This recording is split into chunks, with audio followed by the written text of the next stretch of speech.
શહેરના માંડવી દરવાજા નીચે ઐતિહાસિક મેલડી માતાનું મંદિર આવેલું છે, જ્યાં હજારો ભક્તોની આસ્થા જોડાયેલી છે।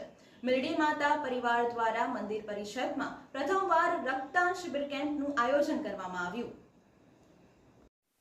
વડોદરા શહેરના માંડવી વિસ્તારમાં આવેલા ઐતિહાસિક મેલડી માતાના મંદિરે દર્શન કરવા માટે હજારો ભક્તો આવતા હોય છે।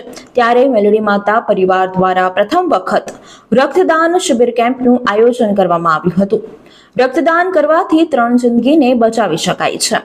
રક્તદાન કરવાથી હૃદયનું સ્વાસ્થ્ય સારું થાય છે।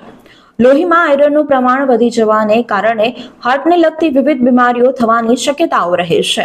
નિયમિત રક્તદાન કરવાથી લોહીમાં આયરનનું પ્રમાણ ઘટે છે, જેનાથી હાર્ટ એટેકની શક્યતા 88% જેટલી ઘટી જાય છે। આ ઉપરાંત રક્તદાનથી લકવા થવાની શક્યતાઓમાં પણ 33% જેટલો ઘટાડો થાય છે। રક્તદાનથી ફક્ત દર્દીને જ નહીં પરંતુ દર્દી ઉપર નિર્ભર પૂરા પરિવારને મદદરૂપ બની શકાય છે, જેને લઈને આજે વડોદરા શહેર માંડવી વિસ્તારમાં આવેલ મેલડી માતાના મંદિરે રક્તદાન કેમ્પનું આયોજન કરવામાં આવ્યું હતું, જેમાં મોટી સંખ્યામાં ભક્તોએ રક્તદાન કરવાની અપીલ કરવામાં આવી હતી।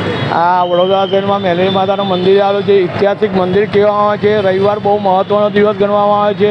ભારી સંખ્યામાં ભક્તો દર્શનનો લાભ લે છે ને મંદિર તરફથી બ્લડ કેમ્પ રાખવામાં આવેલો છે, બ્લડ ડોનેટનો।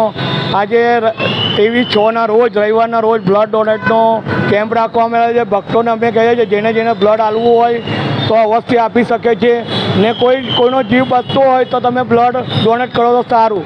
ને અમે મેલડી પરિવાર તરફથી આ કેમ્પ પહેલી વખત રાખવામાં આવેલો છે બ્લડ કેમ્પનો, ને અમને સાથ સહકાર મળે પબ્લિકનો ને અમને હિંમત આવે ને બીજી વખત આવો મોટો ભવ્ય પ્રોગ્રામ થાય એવી અમે આશા રાખીએ છીએ।